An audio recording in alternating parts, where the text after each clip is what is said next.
Speaking with a transformative leader in the US residential mortgage. Created a common weekly calls with all the stakeholders and show them the inventory. There is no only A and B solutions to it. There is always a C solution which will combine the best of both worlds. For this decade, India will become the third, actually will be the, if not first, at least the second largest economy in the world.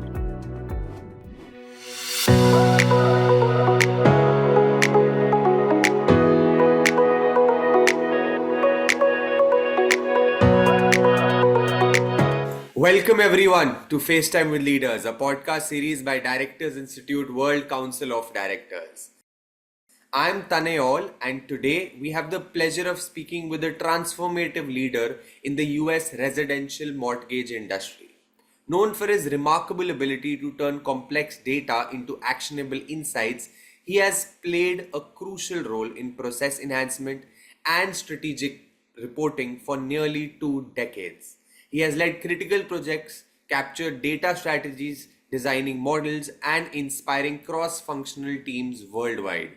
Currently serving as Senior Manager of Reporting and Analytics at Ocwen Financial Solutions, it is my privilege to welcome Mr. Pattabhi Ram to the podcast. Welcome, sir, to FaceTime with Leaders. It's an honor to have you with us today.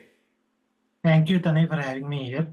And I would have to say that the introduction that you have given is slightly exaggerated because it was never an individual contribution. It is always a teamwork. I'm blessed with good teams. I'm also blessed with the opportunity to mentor high-performing teams. Extremely humble of you, sir. Sir, our first question is that with nearly 2 decades of specialized experience in the US residential mortgage industry, your career is marked by a remarkable ability to transform data into actionable insights. Could you share the journey that initially drew you into this field and how that foundation influenced your path in reporting and analytics? Sure, sir. So my parents hail from southern state of Andhra Pradesh in India, Okay. and I have done my engineering in Bangalore, Karnataka. And Okay. as I was pursuing my information sciences engineering graduation in Bangalore, the opening of economy of India happened, and it grew my interest to economics. And as I was completing my graduation, I realized it's good to have a post graduation in some related to economics. So I got the fortune of doing a management degree in business finance from Indian Institute of Finance, New Delhi. And having a good background in South Indian and North India helped me to get the ability to converse in different cultures.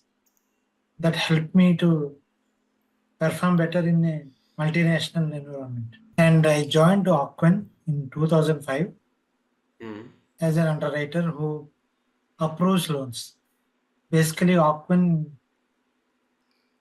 I would say 2 decades in a company would seem an, uh, an exception, but it's not once you join Ocwen. Because I'm not the exception, but I'm a role in the company. But it also gave me the opportunity to see how the change works. It gave me insight that the change happens, but the way the change happens are also changing. Okay. So change management has to be very particular. We have to drive it. You cannot just sit behind and say that technology changes will help the process to change. No. First, you have to make the process change, and then you have to drive the technology change so that it will help the process, not the other way around. Because as part of the team, business will not wait for the technology to catch up. Business has to continue, and the technology has to enable it. I assisted business units, different lines of businesses, continue their process even with Excels. Information has to change, has to transfer from one team to another. How do you make it happen? If there is a good software that is helping you, then the process will be much more cleaner. If it's not, you can always create parallel processes, which in my experience, I would suggest not to go through that route, because the risk that it may be short-term benefit that you are using an alternative, less expensive route, but once the risk catches up, the corrections will take much more longer time, and it will be much more expensive also. It has been my experience. And this insight is from the true decades of experience in the same company. Yes, sir. One other thing that I got is reporting analytics is not just a support function, it is a crucial function because it drives your excellence.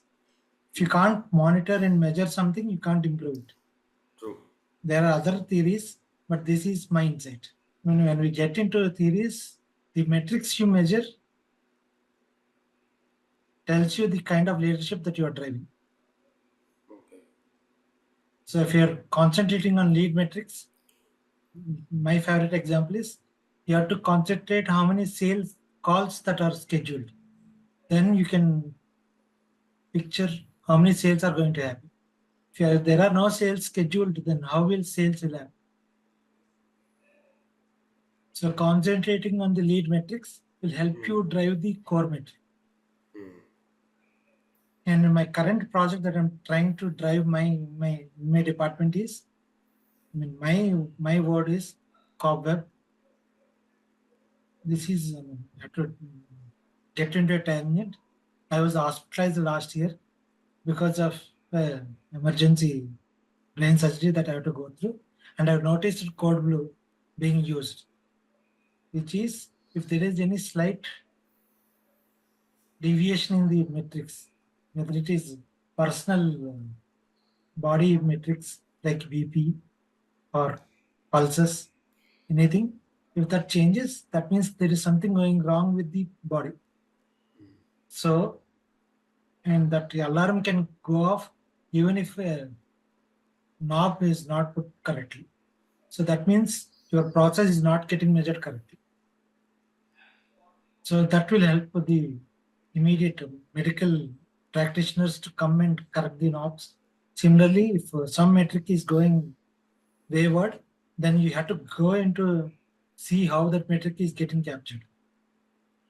And you have to ensure that the logic that is being used or the correct data that is being used is again re-looked into, and you ensure that the metric is again in the acceptable range, controllable limits, whether it is UCL or LCL, whatever it is, right? And you can determine the UCL and LCL as long as you are capturing that metric. So one initiative that I have taken in my department is we generate multiple reports using one framework. Okay. I can take the credit of creating that framework, automated report generation. And we save the data. Either you can, as I was telling, you can generate the data and send it through an Excel to the business, and they can use the Excel, but that will not give you this UCL LCL. So you save the data every day for a certain period of time, so that you can establish the percentiles. You can mine the data. If you don't capture the data, you cannot mine the data, and you can't drive insights from the data. Though it is a slightly costly affair to save the data, but the benefits that you reap from having the data is much more better than without that. Now you are saving the data. Yesterday the sales is 200, for example, and today it got down to 180, and the tolerance is not 20. Then immediately along with sending the data of 180 sales, you can also put a warning telling that there is a drop of 20. So you can have the real-time monitoring, and you can have bells and whistles associated with this reporting. So the analytics will come along with the reports itself. So you can immediately drive people to as code blue in hospitals, right? When code blue is raised, all the medical practitioners will converge to the patient to correct it. So you know where this variation happened, and so immediately you can drive people or the leaders immediate leaders like the manager of the team to look into the see. My another insight that I got is don't concentrate on root cause analysis immediately. First thing is correction measures. Correct the issue. If someone is having breathlessness, put the oxygen first. Then you can determine why the breathlessness happened. Then you can cure it. So correct the issue first. And then go to the root. See, I don't deny that root cause analysis is required. But that comes secondary. The primary is always to correct the immediate issue. And don't worry about what happens if it happens again. That and all you can see. Those are all correction measures that you have to keep after some time. And they are not band-aids. You keep band-aid and you forget about it. You have to delve deeper and do a corrective surgery. Don't just put jugaad mat karna. Jugaad say, I mean, that time the problem will be solved, but it is not a permanent fix. Yeah. So the emphasis is always on the process. You remodel the process or improve the process, but just don't do such temporary fixtures. Those are my insights that I learned, sir. Very well said, sir. So, years of experience in complex business environments have refined your analytical skills. If you had to choose one analytical technique or approach that has helped you make the most in your career, the most impact, what would it be and why? My major impact that I gave to my company is pipelines. So every process have milestones. So each milestone is actually being done by different teams. So you can't expect the milestone will automatically move from one milestone to another. Yeah. So it involves the departments involved. So I would take to my credit that I created a common weekly calls with all the stakeholders and bring them, show them the inventory, tell them, okay, say out of 100 leads that we got, 50 leads are stuck in this particular milestone. Now, who is responsible for the milestone? And what are the next steps that they're going to take? And what is the ETA? And follow up with them. So we saw the improvement in the inventory movement week on week. If you're not concentrating on week, at the end, when the monthly business review happens, you are bound for surprises. Very true. You are generating reports. It's only that you have to have that weekly cadence of meetings. Yeah. And don't think that it is waste of time. The amount of impact that these weekly meetings with multiple stakeholders is much more intangible than the immediate improvement in the inventory. There is communication that goes on. So we are talking about report and data, but the communication, the flow of knowledge. So now the upstream business also know what the downstream business is knowing. They are looking for, and so if they see something that is not out of context, they'll immediately raise that in the weekly cadence meeting. So strategy is good, but execution requires a separate skill set. I am fortunate to be part of that reporting analytics team, which is the nerve center of the execution. So, with your experience in risk analysis and turnaround time assessments, how do you approach complex data challenges in high stakes scenarios, especially when decision making is required? Sometimes decision making needs to be really quick. So, in those scenarios, how do you approach it? As I mentioned, sir, bringing every stakeholder into a common room or common meeting place, virtual meeting place is also good. And you present the problem to them, and there will be different approaches. But my ability is to resolve conflict. Person may come up with an idea A, and another person can come up with B. But it has been Yeah. my philosophy that there is no only A and B solutions to it. There is always a C solution which will combine the best of both worlds. True. So concentrate on the C. A plus B is better than A or B. Very well said, sir. These two coming together and everyone working towards a entire new solution sometimes is the best way rather than take one's option or the second's option. Yes, sir. I mean, what seems paradoxes are opportunity for new type of solutions. Because in all the theory that I read, all the best solutions came from the intersection points. Yeah. Even artificial intelligence is coming from intersection of statistics and data. Yeah. True. So as many solutions that you have, combine them, get new solutions from that intersection. And my ability to conduct those meetings and drive those outputs has helped me, gain traction in certain situations. It seems complex, but if you break down that complex into simple problems, at the end, it is simple logic that works better. The synonym, keep it simple, yes, Yeah. that is better. So, in an industry as dynamic as residential mortgages, how do you see ESG and corporate governance frameworks supporting risk management and fostering resilience across diverse teams? But from Indian context, I believe that the mortgage industry, kind of knowledge that US mortgage industry has fostered, it will help us to jump the risk curve in India.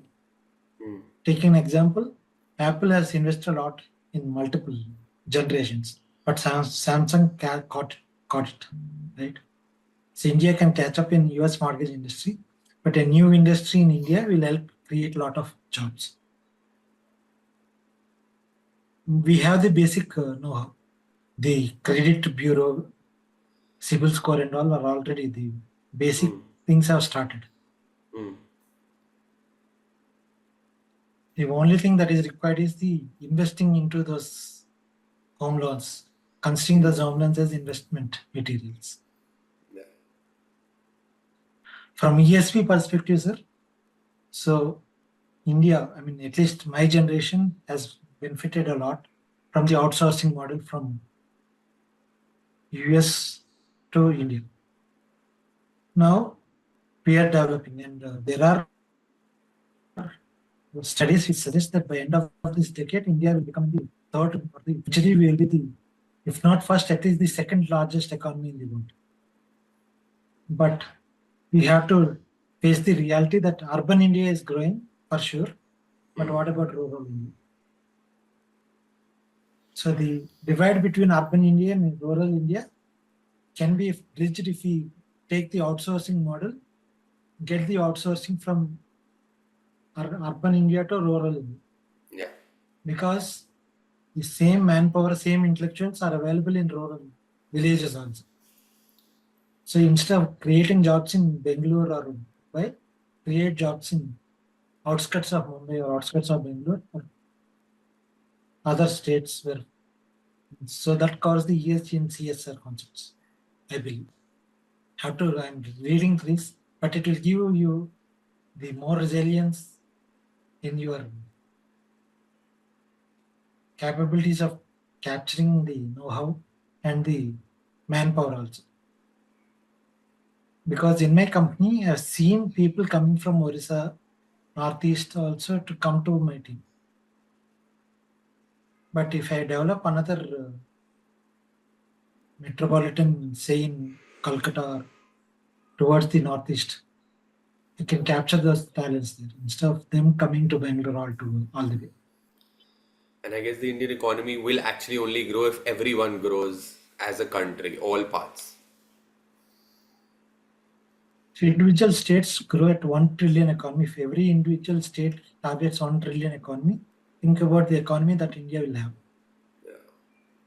It adds up. I feel passionate about it when I talk about it. So, as a closing thought, if you were to guide someone who is just starting with data analytics, what core lessons from your journey would you highlight as essential for achieving success in this evolving field? Start asking questions. It may seem stupid questions, but there is no question which is stupid. If you are able to ask a question, you'll find an answer. That has Yeah. been my. So that is the core guidance that I give to my team. Do as many mistakes as you want in the training period. If you don't do mistakes in the training period, you will end up doing mistakes in the production. So do as many mistakes. Don't worry about mistakes. It is my responsibility as a leader to create those safety nets, even your aspects. See, I'm not a fan of zero defects. I'm a fan of zero escapes. Even if there is a defect in the product, I don't let it get into the market. Even if my younger newly joined team member does a mistake, I'll have steps in place in the process of report generation and report delivery that it will catch up. So from those learnings only I got to this. If there is any difference in the report records, number of records in the report compared to the previous day, then there is something wrong with the report. So better give a warning to the business unit telling that there is something wrong with the report. Review it closely before you use it for your decisions. So my suggestion to the younger folks is, see, your solutions will come from the intersections. So read as much as possible from all. Don't think that is not relevant to you. Read about it. You don't know what new thought and new perception you will get from there, and you'll never know when that solution will be usable for you and your company. Yeah. Don't worry about making mistakes. This is the age that you make mistakes and learn from it. But ensure that you're not repeating the same mistake again. Yeah. True. Learn from it and don't repeat it. Do new mistakes, but not the same mistakes. So, we've had a wonderful session with a lot of knowledge being shared. I would just like to know that how has your journey with Directors Institute enhanced your approach to leadership and governance, and what elements of the experience have been most valuable to you? Weekly sessions about Chakrayu. It is giving me the different angles. So I personally like that sessions, Sundareshan. Lovely. I've seen these things happening in my company also. Because I conduct those different meetings where multiple stakeholders are there. So there will be egos that get caught up and they fire up and all. So yes, person with strong reasoning will help those egos to calm down. Because at the end, I believe that people are good in nature. Egos will come up because they think their idea is not being pursued. But if you can give that assurance to the room that every idea is being considered and we are finding for that next better solution, combining your thought also, everyone will contribute to the discussion. When there are limited resources, yes, there will be competition. And we cannot create unlimited resources, but we can create the thoughts. And because I got these insights every day, and I take pride in myself that I'm a continuous student. So, your insights into mortgage industry and your dedication to excellence in data strategy and process innovation have been a real highlight for us today. Your expertise offers invaluable sessions for leaders in data analytics. Thank you so much for sharing your journey and perspectives with us. We at Directors Institute wish you continued success as you continue to transform change in the industry. Thank you so much, sir. Yes, sir. And one of the reasons that I wanted to pursue this is I believe in India God's story, but I don't want to have a repeat of Malia's story. So if I can contribute in any small way to not preventing those risks, Yeah, I would be happy. done, sir. Thank you. Thank you, Dhanay. It is wonderful speaking with you, sir. Same here. Have a great day ahead. Same there, sir. Thank you. That wraps up today's episode. We look forward to sharing more inspiring stories and insights from remarkable leaders in our next episode. Until then, keep upskilling and finding joy in your journey. Thank you so much.